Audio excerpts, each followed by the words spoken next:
I'm ready when you guys are. All And right, all right. What's up, I'll be, everybody? It's your boy Tenzin, 130 the SOS podcast. 10 minutes late, but that's all right. That's all right. We here anyway, right? We showed up. But for the third time, yeah. three-peat, we got Mr. Hermon Corbett once again to talk to us about the importance of training and consistency. Right, right. What it do? And I see he's cooking up something real nice for us, man. Tell the Well, audience what yeah, you're yeah, cooking. yeah. We know what you're I'm cooking. gonna ask you guys to just bear with me for about 10 minutes. I mean, I'm still gonna be rapping with y'all and stuff, but I'll sit down in a second. I was just finishing getting dinner in the oven, and then I'll be happy to just chop up with you guys about the importance Yes, of sir. of training and preparing policies and procedures, and not reinventing the wheel. One of my Right. things is, we don't do busy work, so we make sure that we get it, once we can make it work for us, then we go ahead and we document it and different stuff like that. So those are the things that we're going to be talking about tonight. Okay. All right. So yeah, but anyway, yeah, Mr. Herman is cooking a lovely dinner of turkey wings, he says. Yes, I am And cooking turkey wings. And I'm from the Caribbean, as some of you guys may know from the first time I was on this amazing podcast. And so I'm going to do some Caribbean peas and rice, to go along with this dish, and then, you know, and I have to hey, say, Mr. Herman, you're the first you person to cook on the SOS besides know what? D. But let me tell Like, you, the SOS is for the people, and Yes, you sir. want right. your show to you want your show to He mirror gets it. real life. Herman gets it. That's right, real life as much as possible. Nothing fake, nothing made up. And you want people to connect. And so, guys, life is life in, and so just give your time.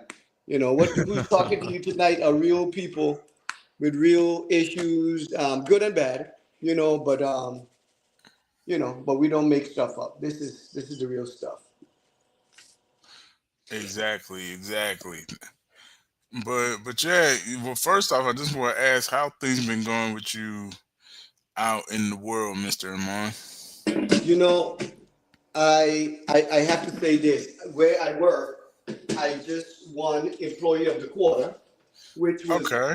which was amazing for me because sometimes you work so hard, but you don't feel appreciated and stuff like that. So to be able to be given that honor, that was a great feeling for me. Right, And right. to be able to share it with my friends, and even when I came home, my family. So life is good. Life is good. I can't complain. And they say if you complain half of the times it's your fault anyway, and the other half nobody's listening. So, so Hey, no, I feel it. I feel it. but But I that's am cool. I am doing good. How you fellas doing?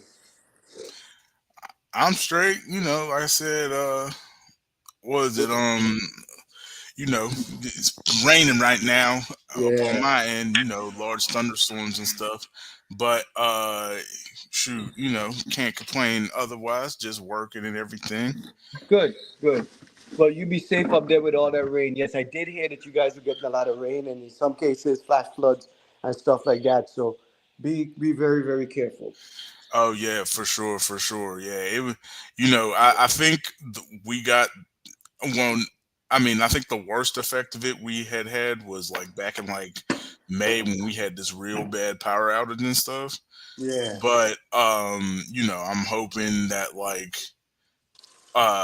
we don't get nothing too awful today. Right, right. Okay. Very, very well. Very well. Okay, guys, I told you it wouldn't take long. I'm all set. I'm ready. I'm ready to rock and roll. All right. I'm ready to rock and roll. You have my undivided attention.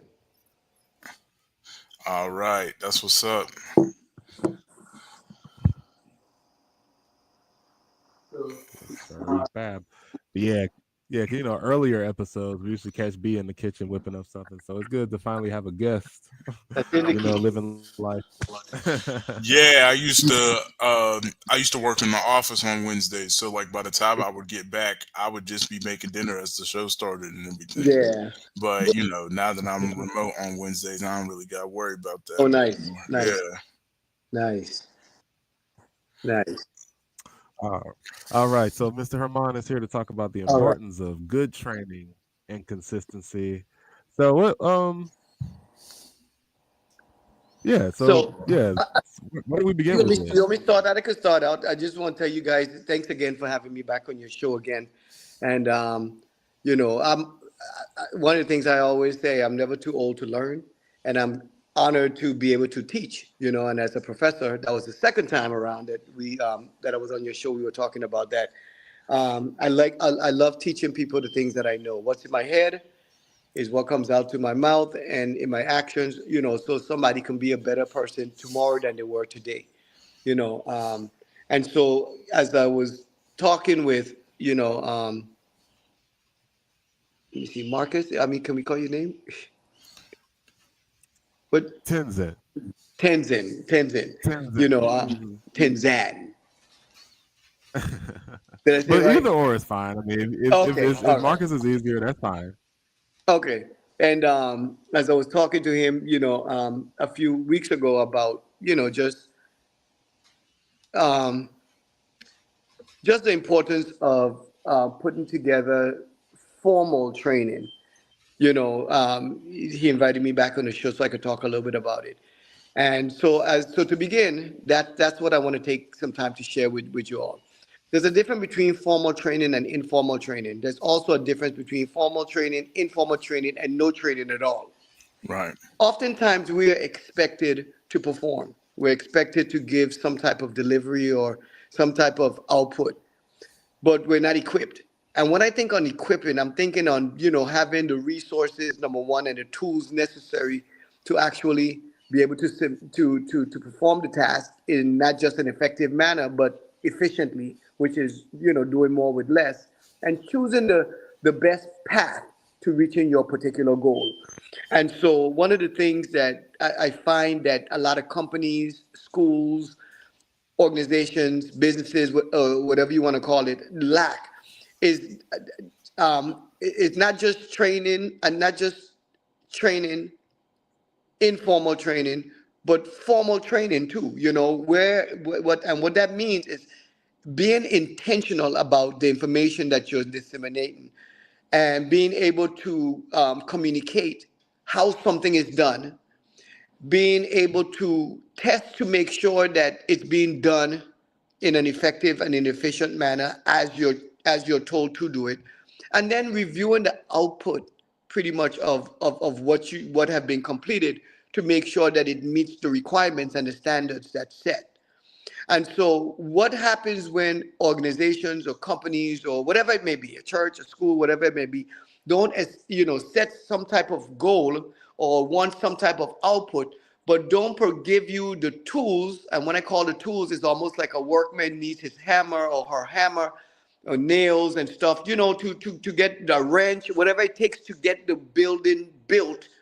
If they don't have that, then they can build the building. It's just not going to be sturdy. It's not going to be correct. It's not going to be to code. It's not going to be to a lot of things, that is required for this particular task to be performed, to efficiency. So what's important is for companies to intentionally, and I used that word before, intentionally take time and establish formal training for those that will be performing the task. How do you do that? Well, you So do that. Go ahead. Yeah. oh, I was gonna say, so it seemed like from what you're saying is like, at first it kind of starts off as first of all, like whoever it is, whether it be an entity, a person, a team, they Right. have to have a clear vision of what they want in the first place. In the first place, what do I want to see as an output? It reminds me of information technology. I have been in finance and accounting for over 30 years. And it's interesting because you have a financial system, that's what IT deals with. They're the technical folks. And then you have the functional folks that are doing the actual finances and reconciliations and payables and different stuff like that. I'm just using an example. Oftentimes, the technical folks don't know anything about the accounting, and the accounting folks don't know anything about the technical folks.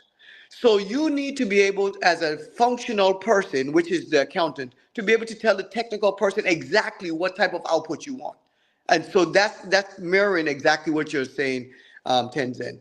You're saying, look, tell me what type of output I am expecting, what type of output I want, and then we can go from there and how we are going to move forward in that particular direction. Uh, And I think we lost okay. our other host. Is that Yeah, okay? I think the storm might have took him out there. Yeah. But but if he's able to come on, he'll definitely join. Join back on. Okay. So you So said yes. So to answer your have a question, clear goal. Yeah. yes, you need that clear understanding of what type of output am I looking for. Period. End of story. Yes. You had another question before I continue? Oh, yeah. That's what I wanted to make sure I was understanding. Like Yeah. basically, know what outcome you want because obviously before you even make the plans, you got to know what you want Oh, absolutely, absolutely, and that's to what work a toward. visionary Yeah. person. That's what a visionary person does. They know exactly what they can see it before it actually manifests itself, before it comes to fruition. And so that's important. That's what and it's interesting because there are different levels of management. Let's just talk in an organization: upper level, middle, and lower level management. The upper level managers are the ones with the strategic plans. The middle managers are more the tactical, and then the lower level are more the technical or humanistic type plans. So the vision actually comes from the top. Hey, what do you want to see for your organization? What do you want to see? What type of outcome do you want? Now, who executes that are all the ones that are on the middle level and the lower level as well. So that vision needs to be set first. That goal needs to be set first before you can even think about the logistics of how you're going to roll it out or how you make it happen.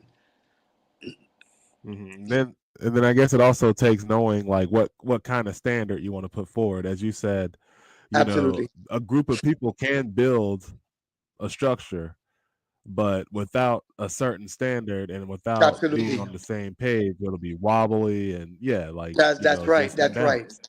And it's important for you to know that there are organizations out there that do test for standards of different types of materials. There's a company called ASTM, American Society for Testing Materials.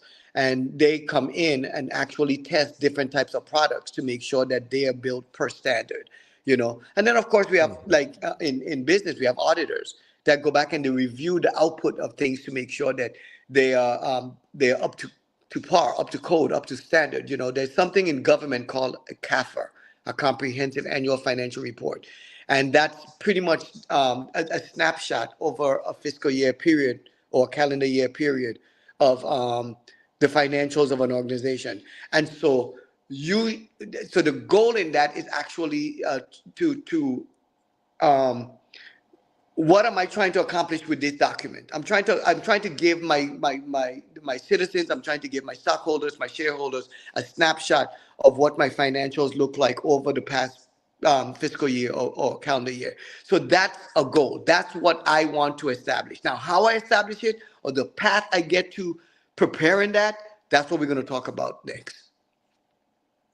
Okay, yes, most definitely. And it's good to have like an agreed upon standard. A lot of people like, let's just say what's that organization? OSHA. They make sure workplaces are safe. Sure. Okay, because Sure. obviously if you if you and you've seen it, right? Companies who skim around regulations, or you go to other countries who may not have the same strict regulations on building as some, and yeah, Sure. disaster. Sure. You Sure. know what I Disaster. mean? So Yeah. mhm. Yes. Yes, indeed. So and going back, so go ahead. oh sorry. No, Oh no, you I go want ahead. you to real quick define formal versus informal training. Perfect. Formal is a formal versus informal. Both are, I want to say, intentional, but one is more structured and monitored than the next. And that's important because you can have a informal training where maybe it's a hands-on in terms of, okay, let me just show you how to do this and let me show you how to do that. But what you have not included in that is measures, performance measures, to make sure that what you're conveying isn't reviewed to make sure that it's up to standard. So informal training is pretty much is a very quick, lackadaisious, intentional, yes, but not structured and not strictly monitored to make sure that that the information that's being carried out is the information that's being received and executed. That's informal. Formal training is an intentional, um, um, a very deliberate plan to set aside the people that will be performing tasks, to make sure that you disseminate all of the written and verbal information and material to perform a particular task. What comes along with that? And when I say set them aside, I mean, i.e., if you're working in a work environment, you're not being trained on the floor. You're going into a classroom environment where you're actually being taught how to perform your job, but over a period of time, not just 1 hour, 2 hours, but over a period of time. What comes along too with that particular type of activity or training, for the formal training, is testing, monitoring, evaluating, reevaluating, going back to the base, step one, because you missed it the first time, and the goal at the end of it is, by the time you quote unquote graduate from training, that you're now able to perform that task with the greatest level of quality and and up to standards. Intentional training, and I'm not intentional, formal training costs money.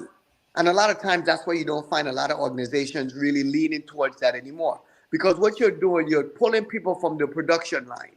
You're pulling people away from the work. You're pulling people away from the everyday tasks to teach them how to perform these tasks. So, we all know time is money. But what organizations don't understand is that you might need to step back for a little bit to step way forward in the future. And I'll say that again. Sometimes you have to invest a little to get a much greater return. Mm. And that investing a little sometimes means that you need to spend time and money preparing for how to perform the task and training employees on that task. So when they do complete that training, they're now up to par, up to speed, proficient in actually performing the task. I caution anybody that's walking into an organization that where the organization does not have some type of official and formal type training, because what it's almost doing is setting you up for failure. It's almost, I'm not a technical person. It's almost like I get hired in an IT job, and I'm asked to go and either write scripts or, go and hook up hardware. I can't do any of that stuff. I don't know any of that stuff, and I'm just thrown into production. Go ahead, Herman, do it. Well, that's going to be tough. I might Right. do a little bit here, I might do a little bit there, but I tell you this, I'm not giving 100%. Why? Because I just don't know. But if somebody takes the time to actually teach me, which will take time is money, then the chances of me, once I come out of my classroom environment or my formal training environment, I'll be able to perform the task with greater efficiency. Make sense? Right. So let me ask you this. So like I guess, for example, like having a colleague shadow me Mhm. as I show them how to do things, will that be formal training or will that be considered an informal I call training? that informal training. Okay. Because shadowing somebody is it's again, you're shadowing somebody as they perform their task in a live environment. Mm. There's a lot to be said about that, because in a live environment, although you're shadowing me and I'm performing a task as you watch me do it, how flexible are you for me to ask questions?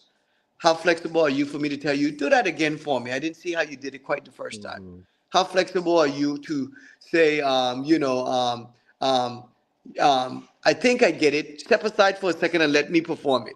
You know, and those are the kind of things I'm talking about when I talk about formal and informal. So I would use that as an Okay. example of an So informal training, shadowing. so and just to use our place of work as an example, Sure. the training video by your deputy director, for cashiers, Uh-huh. that will be considered the formal training, Yeah. while them Yeah. shadowing me will be the informal training. I would completely say you're correct. Okay, And let me cool. say something Okay. too. I'm really glad that you brought up the video training versus the in class, because I talk a lot about in person, in class, but I just want our audience to understand that um, that training can come in different forms. And as we gravitate a little bit more towards online, online presence, you could prepare formal type training online as well. But what that video is doing is actually setting you aside from production and teaching you how to perform a particular task, by video or by some type of online learning tool. Yes. So that will be formal. Now, putting you in an environment, in a live environment where you're shadowing another employee that's performing the task, I would call that, informal. Necessary, yes, because you are gaining some type of experience Right. in a production environment. But for the most part, that should come, in my opinion, it should come after, the formal training is already complete.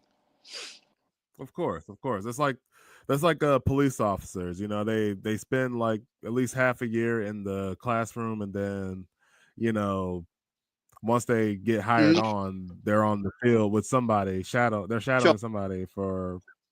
I mean, they're doing the job function, but they're with a more senior sure. person to show them the ropes. Yeah. So okay. Yeah. Um, One of the things I wanted to add in our session as well is documentation and preparing policies. And I think that's important. I think it goes hand in hand with training. And I'll tell you why.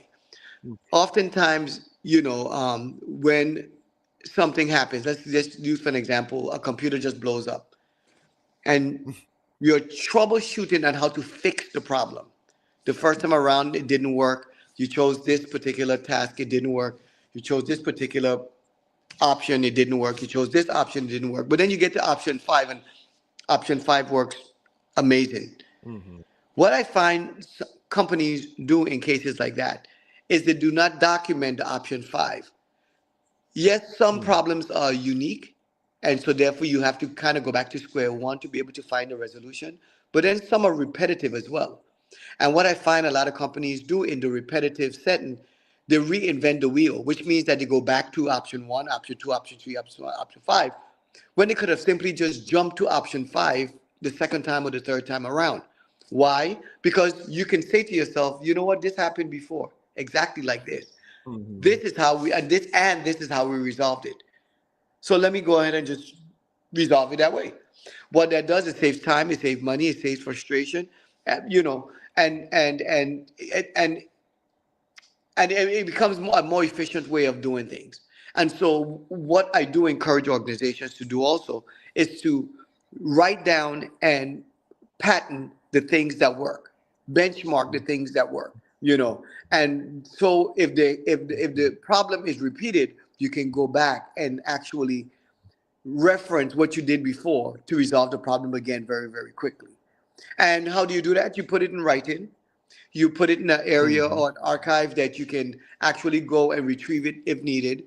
You share it in your training environment with your employees or with whomever is performing the task. And now it becomes now a policy that's set, or a process documentation for you to reference by as you're performing a particular task. Make sense? Oh yes, it does. I mean, because that's kind of like, I mean, how scientists conduct experiments. They got to Yeah, document they every document what works. result of every test. That's right. Mhm. That's right. Exactly. They document with you the And which results. is, Mhm. oh, I'm sorry, I was gonna say, and I think that's also what kind of results in policy making. It's because of like these are tried and true. Like most policies in the workplaces that you see are tried and true. That's why Right, most of them are pretty consistent across the board. right, So, right. you know, yeah. And so what, Mr. Herman, I gotta say, like from a personal standpoint, like what were some good examples? And you don't gotta name names or put nobody on. Oh, are you okay? Your camera's out, I think, or you gone black on me. Can you hear me still? Oh, I think we might have lost Herman too. Let's see. Hopefully, okay, he's on. He's loading. Is it my connection or his? But anywho, this is a very great informative oof, words today, right? This is a very informative episode. Yes, policies, consistent standards are quite important with any sort of organizational structure, because shit, it's got to be a well-oiled machine, and every part matters. Um, mm, every function counts. And I see Herman is trying to reboot. I keep seeing that. Hello. Hmm. All right. The phone may have overheated, but I don't know. I mean, Fat Daddy used the phone on the last episode, and yeah, he did fine. So I don't know. Oh, there he is. Okay. I am sorry you can see me. Okay, hold on. Let me turn this video around. Because what you're looking at. Okay, hold on for me, guys. I'm coming back, and I do All right. apologize. Oh, that's okay. I was just rambling to fill in the Okay, dead there air. you go. Okay, I'm back. I'm back, y'all, and I apologize. Woo. Yeah, I apologize. Technology. I told you I don't know how to work it. Yeah, But yeah, I was during my rambles, I was just sort of like recapping what we were discussing, the importance of having consistent policies, sure. and and having function, just letting people know that each function within an organization has to work, you know, together. Sure. So, but I wanted to ask you, like, in your personal experience, Sure. especially to relate to the main topic, what what were some good examples and bad as far as like Oh man, training I really that you have, and this is my top one. And I'm not sure if we're allowed to call organization names, but it's a good thing. So if I may, yeah. Okay, I used to work for an organization called Sally Mae in Killeen, Texas, and I was relatively young then, in my 20s, and before anyone can what we call go on the floor, it was there were different departments, and we service student loans, and before anyone can go into production and deal with customers who are our students, they had to go through a 6 to 8 week training away from the floor and into a classroom. Training was actually a department. And there were several departments. There was customer service, there was records management, there were claims, and several different departments that, under the umbrella of servicing a student loan. And what this Sally Mae is a student loan servicing company, and that's what it stands for, and or servicing center. And this Sally Mae actually invested time and money in preparing a training department where there were just how there was a director, an assistant director, there was a director of training, just like there was a director of HR, just like there was a director of customer service, just like there was the director of the call center, whatever it may be. And the reason they took they, they put such effort into the training is because they wanted to make sure that they provide the highest level of quality customer service to their customers. And when you're hired, automatically you go into training. You go into the training department. You're hired into the training department. And there you are, literally in a classroom environment. You are taught, tested, reiterated, whatever you want to call it, material that would help you to perform your job and to perform your task to the highest level of standard, to where you can provide the best level of customer service to your customers. And I found that so um, it was so commendable because as I started to gravitate to other organizations after I left and went to other organizations and working for the government and stuff like that, the first thing I was looking for is, okay, where's your training department? Oh no, we don't have a training department. We don't have a formal training department. And it was so foreign to me because I worked for Sallie Mae probably for about 8 years.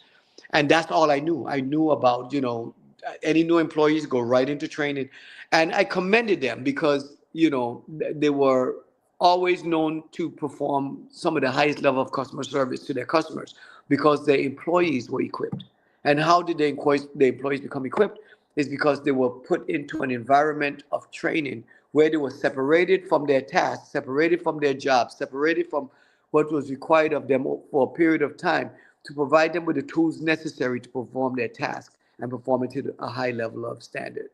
And so I want to give Sally Mae kudos, for investing the time and investing the money in a very diverse and comprehensive training program that will prepare their employees to provide a high level of customer service to their customers. So that's been my number one. It's crazy because you would think that that would be the standard because I too actually Kroger kind of has it Yeah. as well. Okay.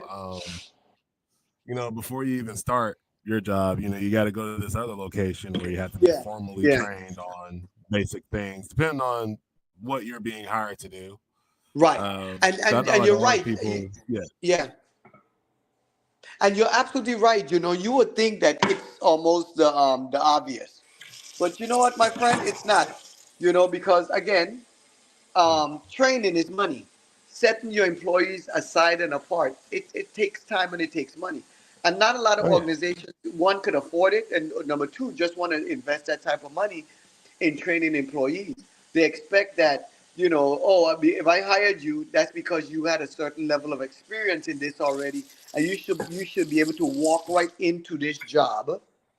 That's one of the craziest misnomers, and perform the task. I mean, Well, not a because, lot of warehouse jobs are like that too, though. It's like they kind of like throw you into the wolves. You shadow yeah, somebody for a yeah, little bit, but then it's like, all yeah. right, you better You get said it. it best. They throw you into the wolves. You said it best. But the thing about it, not because an employee or a new employee has a certain level of experience, that means that that they are able to perform the task within your organization to the highest level of quality and proficiency. And I'll tell you why. You might have an industry. An industry is an environment where where certain products or services are similar or being sold or serviced. But the companies that are servicing these particular product or making these products or servicing this particular area might do things a little differently. So not because I came from company A with this level of experience, that means company B does it the exact same way, and so I take that same talent and experience into company B and perform the task to the highest level of standard. Now, I want, yes, I do want to come in with some basic knowledge, but you still need to get new employees acclimated to the way we do things over on this side. And Right, that right. and that takes time. It really, really does. And I can tell you, I work in accounting, and accounting is a very good example of that.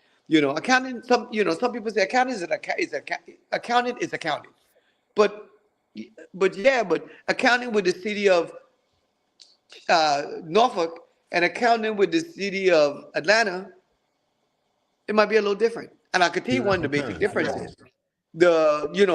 The per capita is a lot different. There's much more people in the city of Atlanta than there is in city of Norfolk. And I Mm, and the geographic there's a geographic location difference. So the way the government services might be a little different. It's a little colder up north, a little warmer down. You understand what I'm saying? Some areas have tornadoes, some have hurricanes, so whatever it may be, it may differ based on where you go. So what you do, you bring your employees up to speed on how, thank you for bringing your knowledge and your experience into my organization. But let me tell you what makes us a little different from where you came from. And hopefully I could teach you something new and you could teach me something new from, basically from how you did it in another organization. And I could teach you something new on how you can take what you already know and implement it in this, on this side. I mean, you understand? Does it make sense? Right. 'Cause right, because, like having a consistent standard, like, and yes, as you're correct, like different organizations are gonna Yeah, have their own way, and it is important sure, for their new member to learn their ways. And I was just gonna say, like, one of the values of having a consistent standard, let's just use the military, for example. Everything is uniformed. sure, Everything is gonna be done the same way. And it's like it's more efficient because, automatically you're gonna be like, okay, yeah, that goes there. This goes there, sure. like because like it'll be easier to find something out of place. Yes. So at least that's how I look at it. No, and you're absolutely right. You're absolutely right. So it's something I have a passion for, though. Because I've seen both sides, and I see what works. Excuse me. I've seen when you try to rush someone Like, into a job, and thank you, and they try to perform a task as best that they can, and you're kind of setting them up for failure, or you're setting up your process for failure. no. But take the time to I invest mean, in. a good example is I mean, not to get controversial, but I mean, some of the people in our government, like Hegseth, for instance, right? Like he Mhm. started off like he was like a soldier, you know what I'm saying? Like, but they put him into like this over this $1 trillion organization, and yeah, he Yeah, is fucking up. So yeah. for lack of better terms, he's Yes, yes, fucking yes, up. yes. Like, and a lot of Yeah, government officials that we have with this administration right now. But yeah, yeah. like, I mean, but not that like was like the because only example I could think of right now. I ain't mean to sure, make sure, it sure, political, but that's sure. what came to mind. No, I get it. I get it. I definitely get it. Yeah, I get it. So hopefully that helps a little bit. That information helps a little bit, and it creates if for our audience an awareness on the importance of training. That if their organization does not have a type of a formal training program, that they maybe can ask for it. Hey, I know you don't have that, but this is something that we may want to explore. Over a period of time. I would love to see every. I remember personally bringing that up to a superior of mine at our place of work Uh-huh. because and maybe it was just because I got so excited because I know I'm an informal trainer. Yeah. But this one colleague that I trained, like, I remember I was just so proud seeing her being able to do like I felt like a proud parent, Mr. Herman. It was so Sure.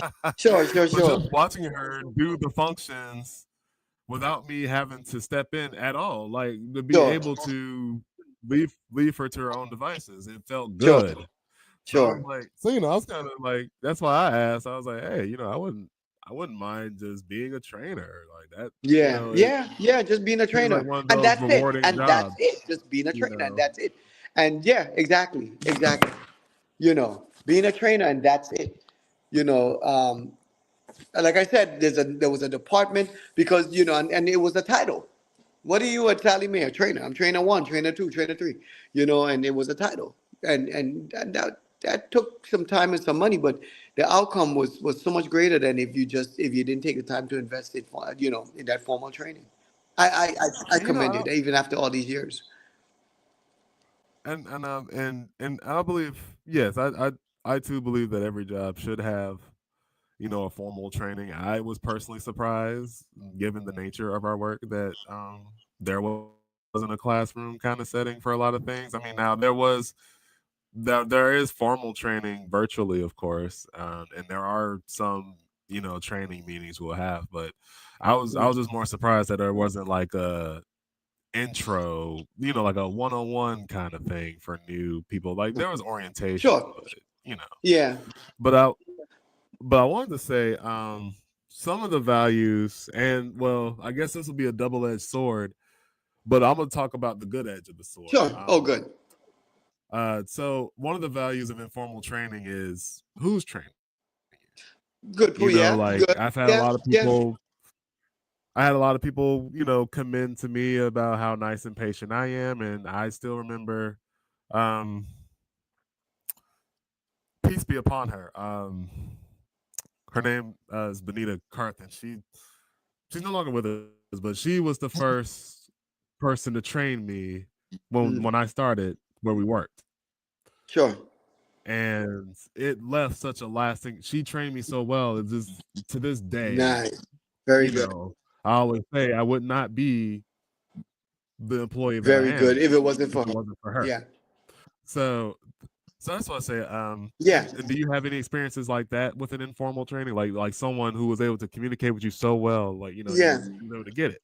Yeah, yeah, yeah, and I've had that over my career where I did have informal training. So I'm glad that you were looking at the contrast side of it, as well. But I've had employees that were not employees, employers or just peers that were patient, knowledgeable, you know, um,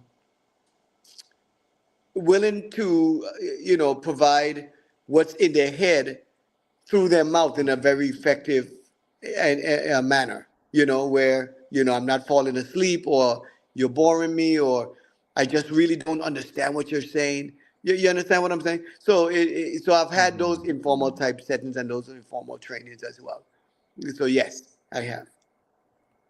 Yeah, because it's I don't know, it's something about like someone who like it's one thing to know the Hmm. information, but being able to communicate that same information in a Hmm. way like for instance, like I understand the theory of evolution, right? But I don't know it enough to where I can teach it to a first Teach grader. it. You know what I Yeah, mean? teach it to Like, us. Right, right, huh? right, right. You Teach know it what I'm to saying? Like, someone. 'cause that Yeah, means you really know it. yeah.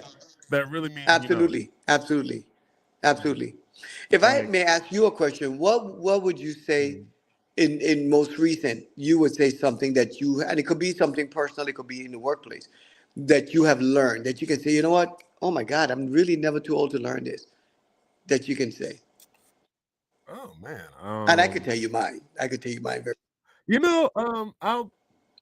I'll be a little personal. So but the things I learned is not necessarily hmm.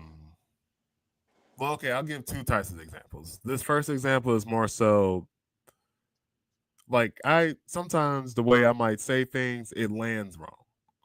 I see. I don't mean it, but it just lands wrong. I see. It's like me personally, I'm an atheist, right? So Mhm. death is, so at least to me, like I just don't know what happens. But I remember my grandmother asking, like, "Oh, you still don't remember the directions to your uncle's gravesite?" But it's like, oh well, I don't know. It's like it's not really him, But like, to me, I'm just answering the question. But I later realized, oh my goodness, that kind of sounded harsh.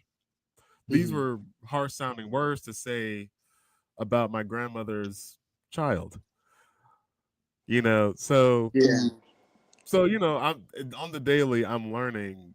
Okay, they're like how to say better thing, how to word things better. You know what I mean? Right. Right. Right. Right. So Right. that's I'm never too old to learn that. Absolutely. Absolutely. Yeah. You know, Absolutely. yeah. Today well, not today, this past week I was performing a task where I need to mail merge, and I didn't know what mail marriage was that. see, there you go. There you go. So you mean you There you about to go. learn something again? Mail merge, that's what I'm telling you. And for me, I know what it is, but in Microsoft Office and Suite, what you're doing, you're preparing, you're merging data from one um, suite to the next. In my particular case, I was merging data that was in Excel onto Word, i.e., a letter. I might have a spreadsheet with some data on it, and I need to create letters. And I need to create a form on the letters to where certain data from the spreadsheet is being transposed over onto the letter, and in great volume too, because there might be data for multiple people. Let's say use people as an example. And so this week I learned some really good tactics on mail merging. I know the very basics of it, but and I know it by using the mail merge wizard, which is which is a tool within Microsoft Word. But as far as just going in and building mail merge, um, the option of mail merging without using the wizard. I learned that today, not today, but this week. And I was like, man, you would think this is something that I would have known all my life, not all my life, but for the most of my adult life, but I didn't. And so I'm like, you're never too old to learn, and I love that. I love the fact that I learned something new just this week. Something that can help me do my job a little better, do it a little bit more efficiently, a little bit more effective. You know? And that's the thing, right? I love what you said. You're never too old to learn, and honestly, I feel sorry for the people Who feel that they are. who actually think that who feel that they don't need to know anything, because Right? that Yeah, that's yeah. how you improve. That's how That's how you you grow. improve. You got to Yeah. right. Like imagine I came in the treasury just thinking I knew everything. Like, I'd be out the door because I'm gonna Yeah. fuck something up because Yeah. because Yeah. I wouldn't let nobody tell me anything. Sure. So and even like finding out you're wrong about stuff. You know what I'm saying? Sure. Like you had a like finding out, oh wow, okay, my way of doing things was actually pretty Yes. inefficient. Yes. I'm Yeah. glad I learned this more productive way to do it. This more productive That's and like efficient way to do it. Yeah. and I guess from an organizational standpoint now, you know, obviously respect the fact that different organizations have their own ways of doing things. Sure. But yeah, as you said, that's another way organization can fail. If it's like if they just stick to the same, you know, uh what's the fancy word for it? Oh no, I Well, lost it. this is the same. You This is know, the way we've always been doing it, so we'll continue to do it this way. So the same right, pattern. right, that Yeah. mindset. Yeah. Yeah. Yeah. Yeah. I get you. It's the word isn't coming to me, but yes, the same way of doing things. Yes, absolutely. And you don't want And to. it's crazy, like and I'm speaking as somebody who's not like in the decision making field, which is like sometimes I'm reminded of why I'm not in the decision making part of the organization, because there'll be some changes that I'm like that I'll be grumbling about, like, wow, I don't Yeah. Yeah. understand Yeah. it, Yeah. use that other program, but then later on you realize, okay, this actually Oh is yeah. Now like then you understand this later on why good it's about being it, done the way it is. Yeah. like. Yeah. Yeah. But now some innovations don't work, and Yeah. yeah, get rid of it Yeah. immediately. Absolutely. But Absolutely. so have you I guess personally, like, have you ever successfully introduced a new method to an organization and they adopted it and it was just like, oh, thanks, Hmm. buddy. Let me see. I'm sure I have. I just need to take some time to actually think about it. I guess I should have been prepared for that question, right? Um,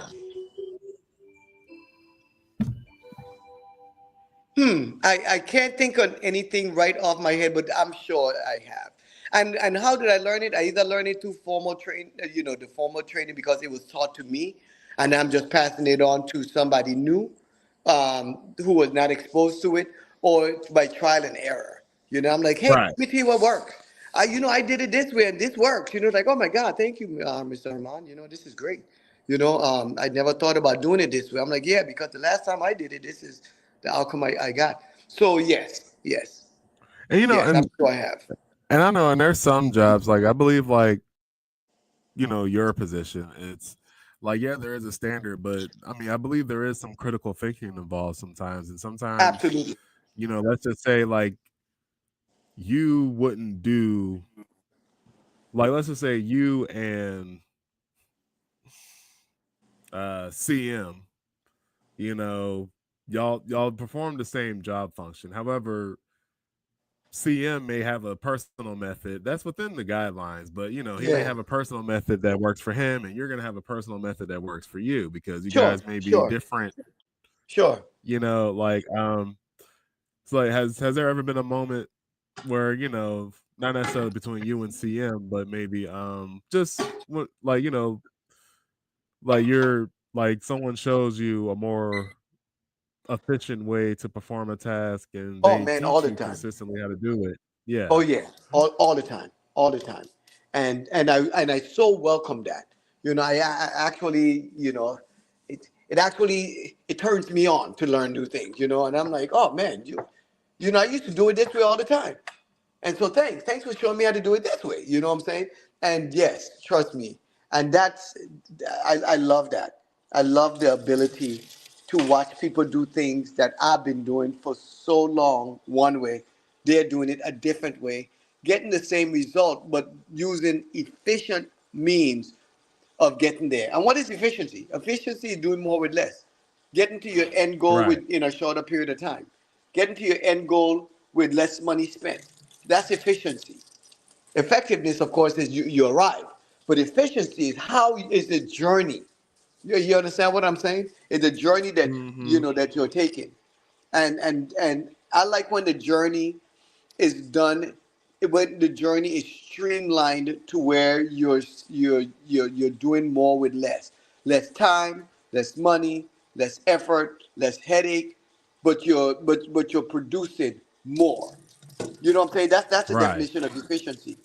The ability to perform a particular task or to work towards a goal by doing by doing less.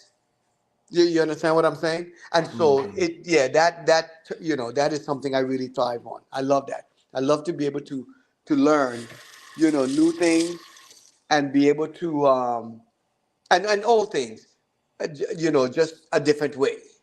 You know, Right. yeah. And like a little fun example of that. So when I was in fourth grade, like this is like a little example of like two ways of doing things where you both ways you'll get the correct result, but it's just one way you just get it a little faster. Yeah, yeah, So absolutely. we're so like we're he was teaching us about multiples of 11 when you're doing any like two-digit number times 11. So obviously, let's just say you get 33 times 11. You're gonna do, okay, 3 times 1, equals 3. Then three times, you're gonna make that bracket, put the zero there. You know what I'm saying? You're gonna do that, Yeah. right, to show your work. But what he taught us, which I don't know how mathematicians unlock this code, but basically, he was like, actually, all you got to do is 33, right? You put 3 on one end, 3 on the other, add Uh the huh. two threes together, that's 363. And 11 times 33 is Boom. There you 363. go. And I was like, that's a more efficient way to solve the Yes. problem. Yes, And indeed. it's quicker. Indeed, you indeed. know? You see, so that's what I'm talking about. You know how to do it, but somebody actually showed you how to do it a little bit quicker and a little bit better. So yes, that's what I'm talking about. And so I thrive off of that. I love that. And especially in the job that I'm in and doing it for so long, sometimes you feel that, oh, I've been doing this for so long, there's nothing new that you can teach me. That's one of the greatest lies. you know Right. One of the things that I don't like is one of my pet peeve, and I'll tell you that, is someone that says, oh man, we have always been doing this way, so we need to continue to do it that way. That's crazy. Not because we've always been doing it that way, that means that we need to continue to do it that way. You understand what I'm saying? So Right. And we need to and that always. oh, I'm sorry. That just I just thought of an excellent question. Because now what would be the difference between, because I remember you mentioned earlier, not to reinvent the wheel, right? So I guess, how can I word this? I guess what would be a time? Hmm, I don't know, like, cause you got the two contrasts, you got the whole, you know, because you don't want to stick to something just because, Uh-huh. right? You just been doing things. However, you don't want to try to reinvent the wheel either. So what No. would be the difference between the two? I guess. Well, reinventing the wheel, you probably may get to the same result, but it's just that you could have saved yourself that time and that effort in doing it. You know, And it goes back to this. This goes back to when I was telling you that I think what needs to happen is that we need to start documenting processes and that leads to successful outcomes more. We need to make that a priority. So in cases of where of solving problems or performing tasks, you're not reinvent like, as we just called it. We are not reinventing the wheel to try to reach that particular task or that particular goal. That's almost insane. It really, really is. When you don't take the time to, you know, hey, ask yourself the question: How did I? How what made it successful the last time? You Right. know. And so let me try it again. Let me just go ahead and do the obvious. Do it this. I mean, who wants to take time? You know, who wants to go through all that? To have to, you know, find a solution. Hold on. Okay, there you go. Who wants to try to I was find gonna a say, oh no, solution? not again. No, no, no, not again, not again. You know, um, when the solution was right there in front of your face, before. You understand what Right. I'm saying? Yeah. Yeah, that's what I'm talking about. Okay. So, Okay. Okay. Yeah. See, wow, we're really So what was I don't know, like what I guess like what was like the first time you had that rewarding feeling where you trained someone and they yeah, just I could got tell it. you, exactly that. Probably my first class. And like I said in the last podcast that I was on with you guys, I was talking about me being a professor, and I started, being a Mhm. professor at a very young age. And I remember I was so terrified because most of my students I was teaching for Central Texas College, and and I was teaching overseas at that. I lived overseas for a few years teaching college courses um, to the military, to the Navy and the Marine Corps. And I remember after that very first class, after being terrified but teaching a successful very first class, you know, that was one of the most rewarding feelings to me. When after class, you hear your students say, "Oh man, Professor Corbett, you, I never looked at it that way. Oh, Professor Corbett, I learned so much today, or whatever." That first high per se is something that I will always remember. Because that's really what it was. Is for lack of a better illustration, it's like doing drugs. That first time you get that high, you probably would never ever get it again. That's what that felt like for me. It was so amazing. It was very rewarding, very amazing, and it really motivated me to continue to do what I was doing. You understand? Yeah, Yes, sir, it I really do. was very rewarding. So I always go back to that first class, maybe the second, maybe the third, but very close to the first class when I had to overcome my fear, get in the classroom, and teach students something that they never knew before, but I knew it, and that was the best feeling ever. And and that's the thing too that, I always try to keep in mind.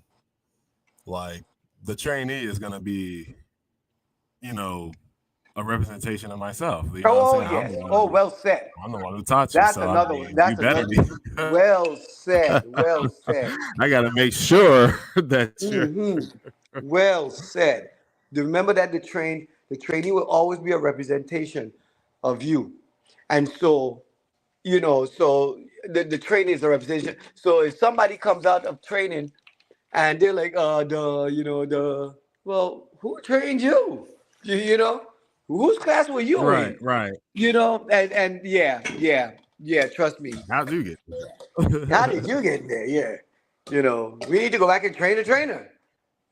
And stuff like that. So yeah, trust me, Well, you hit the nail on the head with that one. Yeah, definitely. well, well, Miss Hermon, thank you once again for coming into the Oh SOS man, for a third time, and with for the third another, time. with another good, excellent topic. I mean, I learned a Thank lot. you. Very informative. Um, Well, I want to thank you please you and your continue to brother. join. Huh? I was just saying, please continue to appear on these episodes. And, hey, may you appear on many more episodes. And what Man, were you saying before? I appreciate you guys for having me on. I think the world of both of you. Yeah. So thank you, and thank your Thank you. audience, for taking the time to listen. Hopefully, you know, hopefully they can walk away with something that they didn't have before. All right. You heard it here, folks. Man, we had Mr. Hermon for the third time teaching us about training consistency and the people of Pennsylvania and pretty much the Northeast. I hope you guys are staying safe from these thunderstorms. That'd be it. Yeah. Any final words, Mr. Hermon? Yeah, just not final words, but maybe a final phrase. You know, don't do busy work. That's a term I learned, and it's such a catching um, phrase. Don't do busy work, because busy work is one of the most inefficient ways of getting to a task. Make it make sense. You okay? And that's what I leave with your audience. All right. All right. Thank you once again. Good night, everyone. Good night, everyone.